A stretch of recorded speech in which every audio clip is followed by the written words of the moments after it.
Femmes et filles en action au Bénin, 28 septembre 2022, Journée mondiale du droit à l'avortement. Au milieu des crises mondiales et de l'incertitude croissante, nous affirmons que les reculs continuent. Le rétrécissement de l'espace civique et la prolifération des faux discours ont un impact négatif sur la santé et sur les droits sexuels et reproductifs, en particulier ceux des communautés privées de leurs droits et qui sont ainsi marginalisées. Nous nommons les filles, les femmes et les personnes à gens larges. Le 28 septembre, le monde entier célèbre la Journée mondiale du droit à l'avortement. Et l'année 2022 place la commémoration de cette journée sous le thème « L'avortement en temps incertains ». L'incertitude affecte fortement le pourquoi et le comment les femmes peuvent avoir des enfants.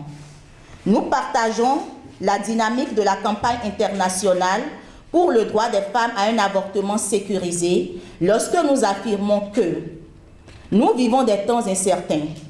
Les causes sont nombreuses et différentes dans chaque partie du monde. Crise et soulèvement politique, action militaire, coup d'État, crise humanitaire, crise migratoire, crise économique, crise de santé publique et services de santé, les urgences alimentaires, les urgences climatiques, la pandémie de la COVID-19, la pauvreté persistante et croissante, le chômage persistant et accumulé et les salaires incertains. L'inflation et la hausse du coût de la vie, les pannes de communication Internet qui touchent particulièrement les jeunes. Il y a aussi une recrudescence du fondamentalisme et de l'autoritarisme à la fois religieux et politique. Il existe des dysfonctionnements majeurs de la chaîne d'approvisionnement en ce qui concerne les médicaments et les produits de santé sexuelle reproductive SSR, leur fabrication, leur transport et bien plus. Les difficultés de procréation existent dans chacune de ces situations lorsque le logement, l'alimentation, les soins de santé, les services de maternité, la protection et l'accompagnement des femmes enceintes et des femmes, sans parler de l'accès aux services de contraception et d'avortement, sont absents ou non assurés. Dans certains pays comme le nôtre, les temps incertains semblent permanents. Nous devons donc tous dire à l'unanimité, protéger les femmes, protéger les soins d'avortement et surtout en temps incertains. Cependant, le thème l'avortement en temps incertains ne vise pas seulement à aborder les aspects négatifs. En effet, cela donne du pouvoir à agir. Cela nous donne la possibilité de quelque chose dont nous avons besoin et que nous voulons. Que nous devons avoir accès à un avortement sécurisé en temps incertains. Le thème peut nous ramener à des expériences personnelles de toutes sortes, y compris des expériences positives, malgré les temps incertains et sur des améliorations positives des lois, des politiques et de la prestation de services. Pour lutter contre les avortements clandestins, dont la morbidité et la mortalité sont dramatiques, le Bénin a mis en place pour les filles et les femmes un système d'encadrement de l'avortement par l'adoption de la loi modificative au Parlement. Il s'agit de la loi numéro 2021-12 du 20 décembre 2021, modifiant et complétant la loi numéro 2003-04 du 3 mars 2003 relative à la santé sexuelle et à la reproduction. L'Assemblée nationale a délibéré et adopté en sa séance du 20 décembre 2021. La Cour constitutionnelle ayant rendu la décision de conformité à la Constitution DCC 21-320 du 10 décembre 2021, le président de la République promulgue la loi dont la teneur suit. Article 1er. Sont modifiés et complétés ainsi qu'il suit les dispositions des articles 17 et 19 de la loi numéro 2003-04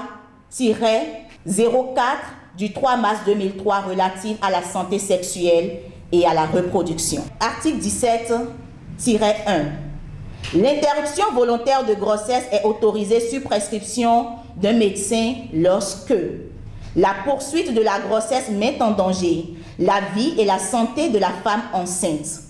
La grossesse est la conséquence d'un viol ou d'une relation incestueuse et que la demande est faite par la femme enceinte s'il s'agit d'une mineure ou par ses représentants légaux s'il s'agit d'une mineure. L'enfant à naître est atteint d'une affection d'une particulière gravité au moment du diagnostic.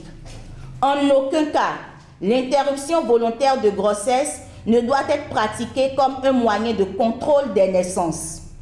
Article 17-2. À la demande de la femme enceinte, l'interruption volontaire de grossesse peut être autorisée lorsque la grossesse est susceptible d'aggraver ou d'occasionner une situation de détresse matérielle, éducationnelle, professionnelle ou morale incompatible avec l'intérêt de la femme et ou de l'enfant à naître. Article 17-3.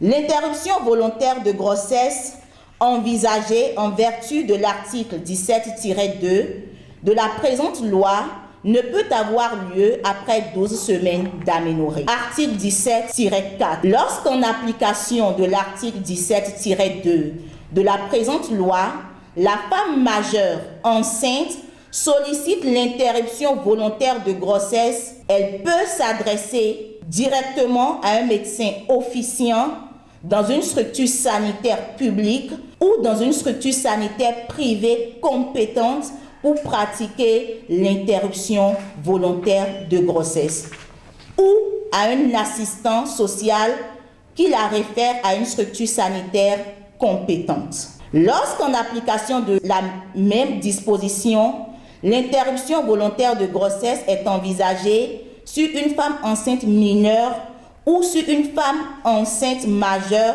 sous curatelle, le représentant légal se réfère soit directement à un médecin, soit à un assistant social qui, dans le cas échéant, les réfère à une structure sanitaire compétente. Le consentement de la mineure ou de la majeure sous curatelle est préalablement recueilli. Depuis la promulgation de cette loi modificative, il n'existe pourtant pas encore de décret d'application la rendant ainsi muette. Pourquoi tant de lenteur? L'existence de cette loi non applicable de facto n'arrête pas les avortements clandestins ni leurs conséquences dramatiques avec les décès qui lui sont associés au quotidien. Que de vies perdues pour rien. En ce jour, nous plaidons fortement pour que soit accélérée la machinerie administrative de la fabrique des lois, pour que soient rendus publics ces décrets d'application s'ils sont déjà établis et une plus grande diligence dans leur mise en œuvre. Ceci permettra d'ouvrir un dialogue franc, sûr et libre sur la question de l'interruption volontaire de grossesse au Bénin, sans que nos discours ne soient confondus à de la publicité et encore moins à de la promotion de l'interruption volontaire de grossesse en République du Bénin. L'interruption volontaire de grossesse n'est pas et ne doit pas être un moyen de contraception.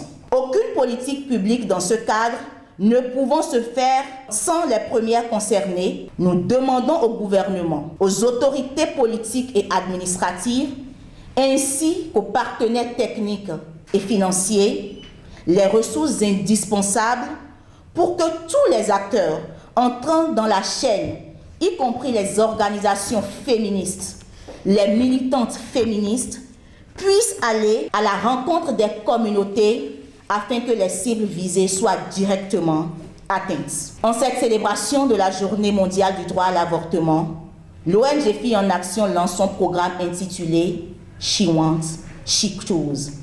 Elle veut, elle choisit, avec pour slogan « Avant de choisir, elle doit savoir ». La première phase est un projet qui va durer 3 années avec le soutien du Fonds mondial pour les femmes pour contribuer à l'avancée des droits en santé sexuelle et reproductive des adolescentes, jeunes filles et jeunes en République du Bénin. Axés sur 3 domaines d'intervention que sont la santé et l'hygiène menstruelle, l'information, l'éducation, la communication, IEC, sur les droits en santé sexuelle et reproductive, DSSR, et les actions, y compris un plaidoyer collaboratif pour décourager et lutter contre les avortements clandestins. Ce programme de 3 ans devra atteindre 3 grands objectifs. Objectif premier, un rapport sur l'état des lieux de la situation des filles au Bénin en matière de santé et hygiène menstruelle disponible.